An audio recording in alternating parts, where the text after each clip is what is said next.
핀란드는 지난 6년 동안 행복 지수 1위를 한 번도 놓치지 않았습니다. 참고로 작년에 우리나라는 57위였습니다. 핀란드 하면 행복 지수 1위인 나라 이외에도 몇 가지가 떠오릅니다. 자일리톨, 자작나무, 산타마을 등등이 떠오릅니다. 그런데 사실 핀란드가 과거 2007년까지 가장 유명했던 기업이 있습니다. 노키아라는 핸드폰 만드는 기업이었습니다. 요즘이야 핸드폰이라고 하면 애플의 아이폰, 삼성의 갤럭시를 떠올리지만 과거 스마트폰 이전 세대의 핸드폰은 노키아가 대세였습니다. 최고의 품질이었습니다. 사실 그 당시에 노키아는 핀란드 전체를 이끌어 갔다고 해도 과언이 아닐 정도로 영향력이 상당했습니다. 핀란드 전체 GDP의 약 4% 정도를 차지했고 해외 수출액의 25% 정도, 핀란드 전체 주식 시가총액의 70%를 상회할 정도로 국가 경제에 절대적인 영향을 끼쳤습니다. 그래서 핀란드의 노키아가 아니라 노키아의 핀란드라 할 정도로 그 영향력이 어마어마했습니다. 그런데 전 세계 스마트폰이 대중화된 2008년부터 노키아가 고전을 면치 못합니다. 적자의 적자를 면치 못하다가 결국 2014년도에 사업의 핵심 부분을 마이크로소프트사에 매각하고 말았습니다. 그러던 사이 2011년부터 2015년까지 5년 동안 핀란드는 무역 적자를 기록하게 됩니다. 그런데 거기서 반전이 일어납니다. 노키아가 무너지면 핀란드가 무너지고 망할 줄 알았는데, 그런데 역사적인 반전이 일어납니다. 노키아가 공학 부분의 인재 1만여 명을 사업 구조조정을 이유로 해고를 했습니다. 회사에서 나와야 했던 이들이 갈 데가 없으니까 벤처기업을 창업합니다.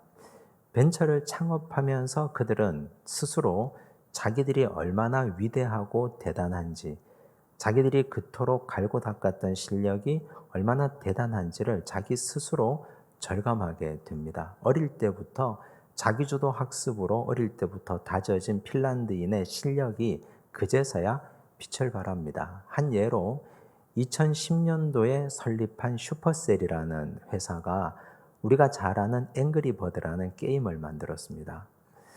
그 회사는 설립 4년 만에 순이익만 약 2조 원을 기록하게 됩니다. 이런 회사들이 우후죽순으로 핀란드에 세워지기 시작합니다. 거대한 공룡 기업이었던 노키아가 몰락한 이후에 오히려 핀란드의 기업 생태계는 더 건강해진 겁니다. 이런 사건, 이런 상황을 보면 사람들이 보는 것이 얼마나 보잘것없는가 하는 걸 알 수 있습니다. 전 세계 기업인들과 기업을 분석하는 사람들, 경제인들은 노키아가 무너지면서 핀란드는 끝났다고 생각했습니다. 그런데 그 이면에 우리가 보지 못했던 것이 살아 있었습니다.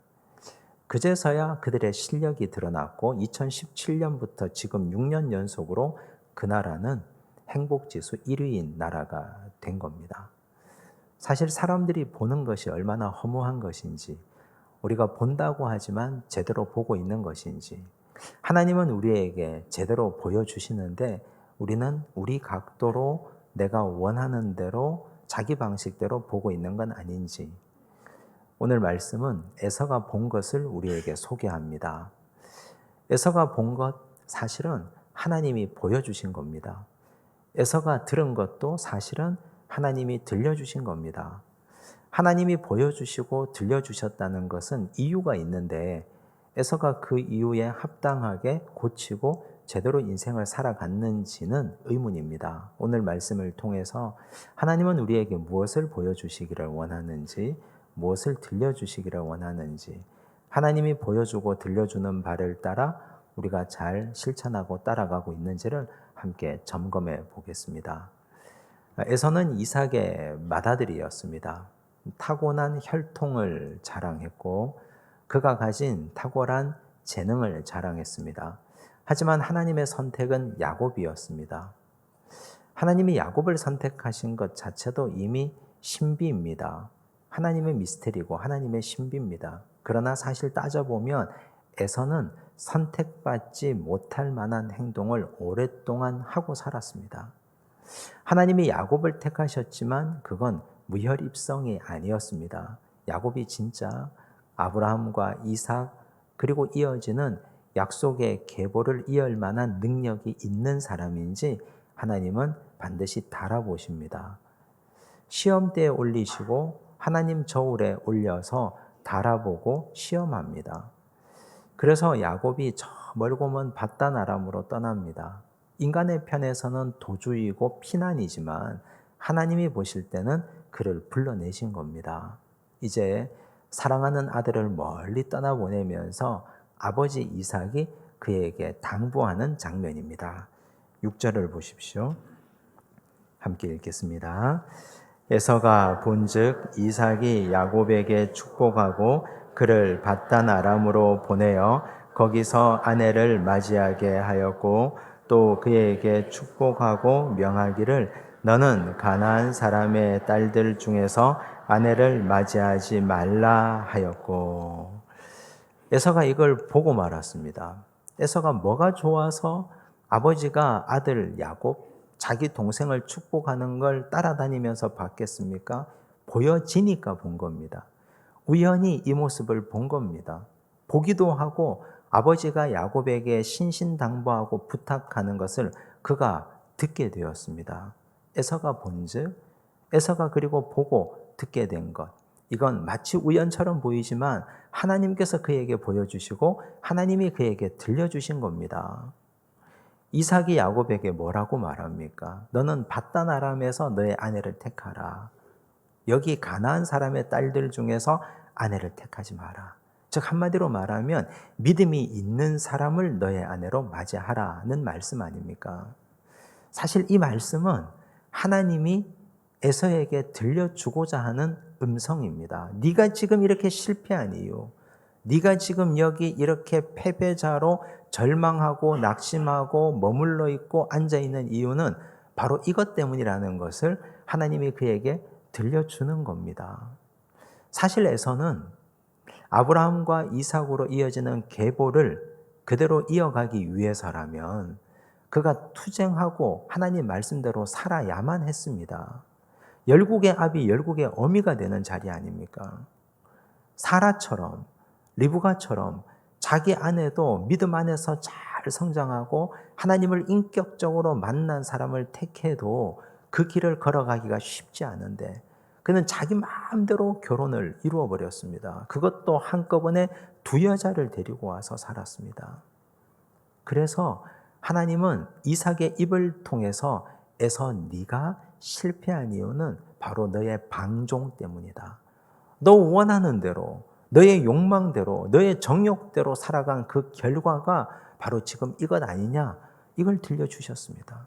사실 이렇게 하나님이 말씀하시면 그는 깨닫는 것이 있어야 됩니다. 자기 가슴을 치면서 내가 정말 그랬군요.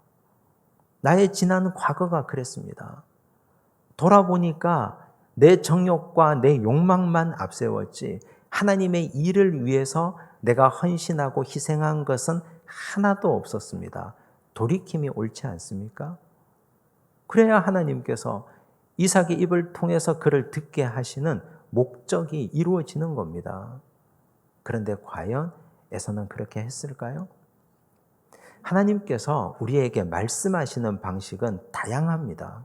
우선 하나님은 성경을 통해서 우리에게 말씀합니다. 성경을 읽을 때 우리가 매일같이 하루에 한 장씩 혹은 두 장씩 하나님의 말씀을 읽을 때 이 말씀은 하나님께서 우리에게 들려주고 싶은 말씀으로 다양하게 역사합니다. 또 하나님은 선포된 말씀을 통해서도 우리에게 하나님의 마음을 보여줍니다. 설교입니다. 선포된 말씀. 지금 이 자리에서 하나님께서 우리에게 하고 싶은 말씀을 각자 다양하게 하나님이 들려주고 계십니다. 그리고 하나님께서 우리에게 또 말씀하시는 방식이 두 가지가 더 있는데 이건 영적으로 예민해야 알아들을 수가 있습니다. 시편 19편 1절 말씀을 보시겠습니다. 함께 읽습니다.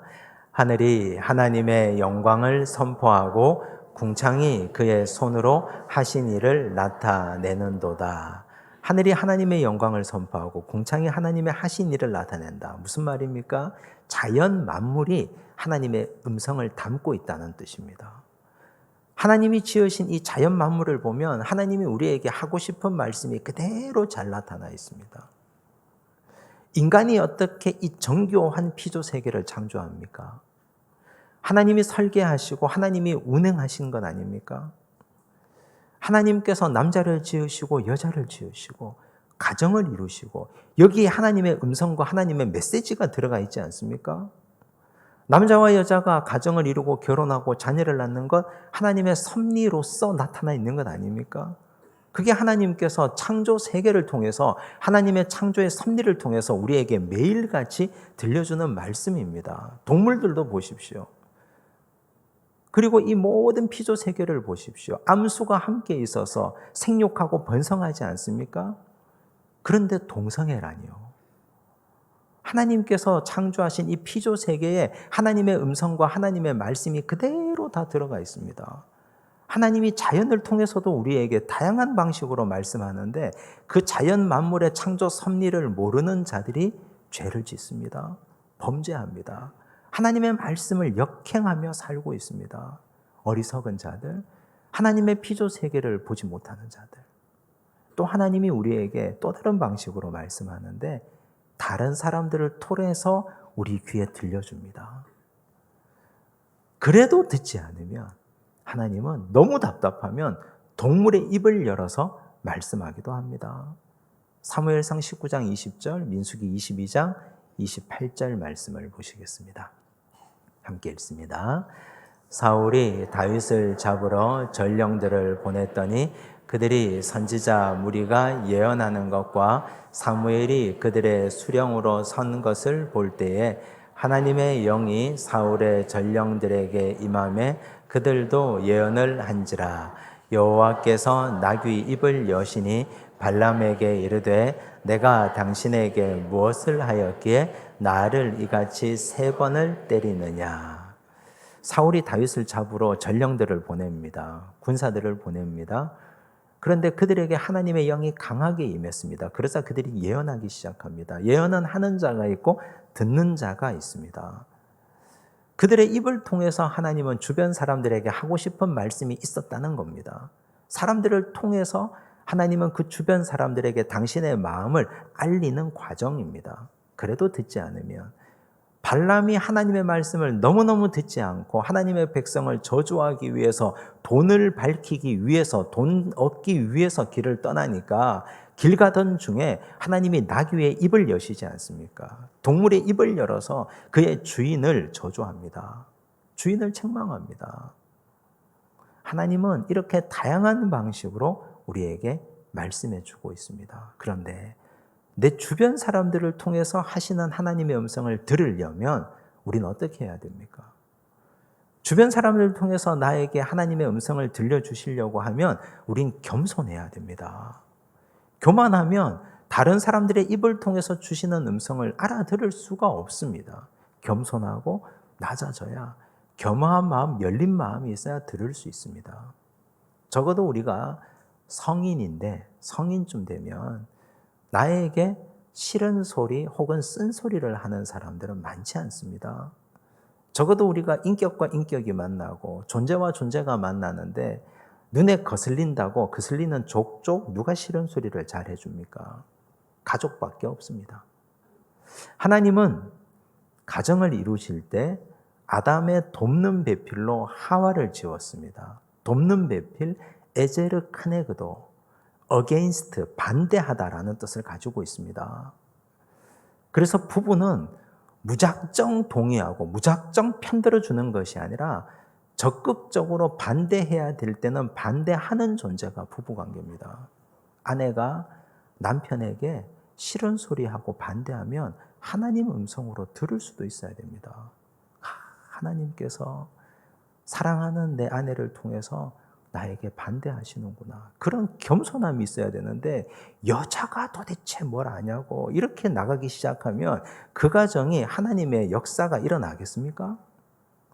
부모가 사랑하는 자녀에게 잘 되라고 권면하고 훈계하면 그러면 자녀는 겸손한 마음으로 열린 마음으로 부모의 훈계를 알아들을 수 있어야 됩니다. 하나님께서 이삭의 입을 통해서 에서가 들으라고 말씀하지 않습니까? 너 그렇게 하면 안 된다고. 너의 정욕과 너의 방탕과 너의 방종 때문에 네가 지금 이 자리에 약속의 자리에 서지 못하고 지금 이 자리에 서 있는 거라고. 그럼 에서가 가슴을 치면서 회개해야 됩니다. 그랬군요. 사람의 입을 통해서 말씀하시는 하나님. 그 하나님을 우리 가정에서도 매일같이 우리는 만날 수 있고 우리 일터에서도 만날 수 있고 나를 정말 아끼고 사랑하는 사람의 입을 통해서도 우린 경험할 수 있습니다. 겸손하면 얼마든지 사람들의 입을 통해서 나를 세워가시는 하나님을 만날 수 있다는 사실을 꼭 기억하시기를 바랍니다. 이제 에서가 또 본 것이 있습니다. 7절을 보십시오. 함께 읽습니다. 또 야곱이 부모의 명을 따라 밧단 아람으로 갔으며 야곱이 아버지의 말씀에 순종해서 그 명을 받들어 저 멀고 먼 밧단 아람으로 떠나는 걸 에서가 보았습니다. 에서는 야곱을 잘 알고 있습니다. 야곱이 어떤 인물인지. 야곱은 한마디로 말하면 집돌이입니다. 집 밖을 나가는 걸 싫어합니다. 그냥 집에 있으면서 엄마 치마폭 졸졸 따라다니면서 엄마 도와주고 음식 만들고 요리하고 집에서 살림 살고 이런 거 좋아하는 아들입니다. 자기 좋아하는 거. 그렇게 타고났습니다. 그게 그분의 성격입니다. 그렇게 지금까지 살아왔습니다. 그런데 지금 부모의 명을 받들어 밧단 아람 저 멀고 먼 공간 800km나 떨어진 곳으로 길을 떠납니다. 하고 싶어서 떠납니까? 자기가 가고 싶어서 이 먼 길을 떠납니까? 그렇지 않습니다. 부모의 명을 따라서 순종하는 겁니다. 내 성격과 내 기질과 나의 캐릭터로는 지금까지 살아온 내 방식으로는 도무지 수용할 수 없지만 부모가 명령을 내리니까 가는 겁니다. 이걸 보고 에서가 뭘 배워야 됩니까? 지금까지 에서는 부모에게 순종한 적이 한 번도 없습니다. 자기 멋대로 살았습니다. 자기 생긴 대로 살았습니다. 사냥 좋아하니까 들판으로 쫓아다니고 배고프면 장자권도 팔아치워버리고 여자가 눈에 들면 하나가 아니라 둘이라도 데리고 와서 그냥 살아버리고 자기 멋대로 살았습니다. 생긴 대로 살았습니다. 한 번도 부모의 명령에 순종한 적이 없었습니다. 하나님이 그걸 보여주신 겁니다. 너의 동생을 보라고. 지금까지 너의 삶을 돌아보라고. 넌 어떻게 살았냐고. 그걸 보여주신 겁니다. 여러분, 우리 중에도 그런 분들이 꽤 있습니다. 나는 생겨 먹기를 이렇게 생겨 먹었다고. 내가 이렇게 생겨 먹었으니까 누구든 나에게 딴소리 하지 말라고. 나는 원래 말도 험하고 나는 원래 이렇게 생겼고 평생 이렇게 살았는데 누가 나에게 잔소리해도 난 고치지 않을 테니까 딴소리 하지 말라고. 그런 분들 주변에 많이 보셨지 않습니까? 길게 살아봐야 80년 인생, 조금 더 살아봐야 100년인데 하고 싶은 거 다 하고 살아야지. 그만 좀 간섭하고 그만 좀 잔소리하라고. 나 하고 싶은 거 다 하고 살 거라고. 에서 같은 분들이 많이 있습니다. 돌아보면.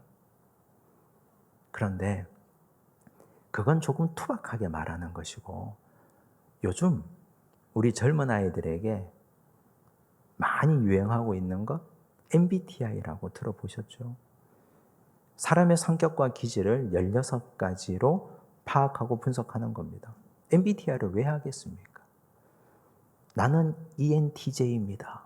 나는 또 뭐뭐입니다. 16개 다 외우는 것도 굉장히 놀라운데 그러니 나는 이렇게 생겨 먹었으니까 나를 터치하지 마십시오. 저의 기질과 저의 성품과 나는 원래 이런 사람이니까 날 인정해 주십시오 하는 것 아닙니까? 요즘 젊은 아이들이 서로 미팅하고 서로 만나면 서로 자기 성향을 이 영혼 내자로 얘기한다고 합니다. 웃기지 않습니까? 자, 그러면 야곱의 MBTI를 한번 보십시오. 네 가지 다를 볼 필요도 없습니다. 야곱은 외향적입니까? 내향적입니까? 내향적인 인물이죠. 야곱은 계획적입니까? 즉흥적입니까? 야곱은 계획적입니다. 장자권을 딱 노리고 있다가 형이 배고플 때를 노려서 팥죽을 끓여서 냄새를 피우고 팥죽을 딱 갖고 와서 장자권을 팔라 말하는 굉장히 계획적인 인물입니다. 그런데 나는 내향적이고 나는 계획적이니 나의 생긴 걸 하나님 인정해 주십시오. 하나님 그딴 것 인정하지 않습니다. 하나님은 내향적이고 그가 계획적이면 집에 그냥 그대로 둬야 됩니다. 그런데 내보내지 않습니까?